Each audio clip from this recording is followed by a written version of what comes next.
Hello everyone. Today we, the members of Group 3, are going to present a comparative study on the use of wood between John Henry Belter's slipper chair and Alvar Aaltos' Paimio chair. Here is an overview of the presentation. We begin with a brief introduction of both the chairs followed by a discussion about wood. We then analyze the structure of both chairs and examine how the material depends on the structure. Then we explain the manufacturing processes followed to fabricate the materials, thereafter explaining the correlation between the two, ending with a conclusion. These two chairs in discussion are from two very distinct eras and have no visual similarities, given the intricacy of ornamentation in the slipper chair as opposed to the minimalist Paimio chair, but were chosen as we found the similarity of material to be curious and were keen to explore it. John Henry Belter, maker of the slipper chair, was a German cabinet maker who worked in the Rococo Revival style that consisted of heavy ornamentation and intricate carvings. Slipper chairs were intentionally made as virtuoso works, to be gazed upon but not used, usually placed in parlors as conversation pieces. The only practical function was aiding women in wearing shoes by virtue of the low seat, hence named slipper chair. Every slipper ever made was different from the other, while all of them maintained a basic structure. Alvar Aalto, maker of Paimio chair, was a Finnish architect who was commissioned in 1928 to build tuberculosis sanitarium in the city of Paimio.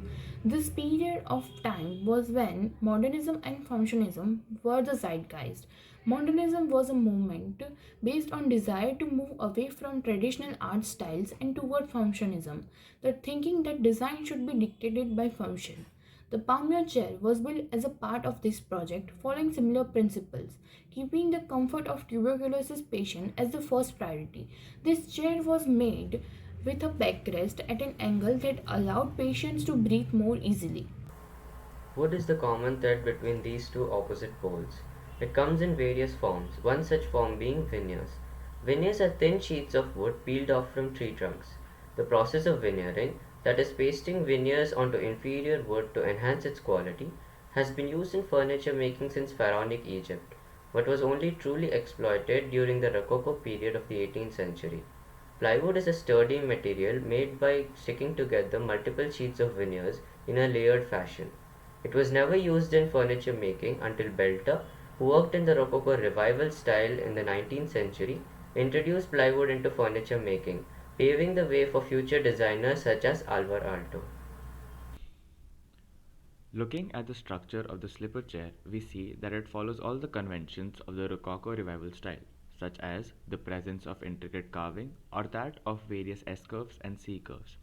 It has cabriole legs, a low seat, and a high back. The back features heavy carving consisting of natural elements such as grapevines, oak leaves, and roses. Contrastingly, the structure of the Paimio chair is a lot simpler than that of the slipper chair. It consists of two loops of plywood forming the arms, legs, and floor runners of the chair, and a thin sheet of plywood bent tightly at the top and the bottom, acting as the seat that rides between these two loops. Now, coming to material, the heavy carving of the slipper chair is very difficult to do on a regular veneered wood, as was being done in the Rococo style. Hence, there was a need for a better material. Belter, working in the Rococo Revival style, maintained design principles of the original style but chose a material never before used in furniture making, that is plywood. Belter did this by gluing 6 to 8 veneers together such that the grains of one layer ran perpendicular to the adjacent layers. This perpendicular arrangement reinforced the plywood from both the sides, increasing the strength, making it easier to carve. He then steamed and molded the panels of plywood into desired curves, creating strong yet lightweight chairs.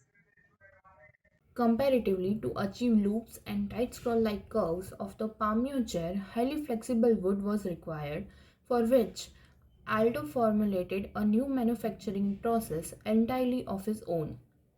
To achieve much needed flexibility, Alto used same technique as Belter. By just gluing several sheets of veneer together, Alto arranged grains to each layer parallel to adjacent ones instead of perpendicular arrangement as was in case of slipper chair. This allowed wood to be highly flexible in one orientation, thereby making it easier to bend the wood. Belter and Alto had two distinct needs. Belter needed a hardwood, easy to carve, while Alto needed a more flexible wood, easy to curve. They both used the same material, that is, layered wood, but changed a tiny but crucial detail of the grain pattern to their own benefits. Belter arranged the grains of every layer of veneer running perpendicularly to the next, resulting in a strong and dense plywood. On the other hand, Alto arranged the grains of all the layers parallelly, resulting in a flexible yet strong wood. Both of these techniques are patented and are considered to be great innovations of their time. Essentially, these are two different chairs from two different eras made in two different styles with two different manufacturing processes but built using one single material. Both the designers used layered wood to make their chairs with their own individual processes that resulted in two starkly different chairs.